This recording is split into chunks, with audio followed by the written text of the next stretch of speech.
எல்லாருக்கும் வணக்கம். ரொம்ப சந்தோஷமாக இருக்குது. இப்போ தான் ஷோ முடிச்சிருக்கு.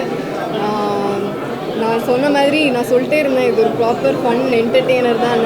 அதே மாதிரி நல்ல என்டர்டெய்னிங்காக இருக்குது. செகண்ட் ஹாஃப் நல்ல விறுவிறுன்னு போகுது.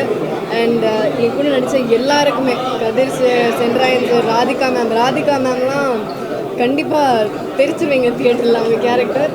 மற்றவங்க எல்லாருக்கும், Kingsley sir, Sunil sir, Ajay Ghosh sir, அப்புறம் action Dilip master, Subbarayan sir, எல்லாருக்குமே தேங்க்யூ ஸோ மச். இது எல்லோரும் சேர்ந்து புல் ஆஃப் பண்ண ஒரு ப்ராஜெக்ட் இது. அண்ட் சந்துரு, டிகே ப்ரோ, எல்லோரும் டெக்னீஷியன்ஸ், ஷான் அவர் சூப்பராக இருக்குது. அவரோட பிஜிஎம் மியூசிக் எல்லாருமே எல்லாருக்கும் பிடிக்கும்னு நம்புகிறேன். Please support us. Thank you so much. தியேட்டருக்கு வந்து பார்த்துருங்க.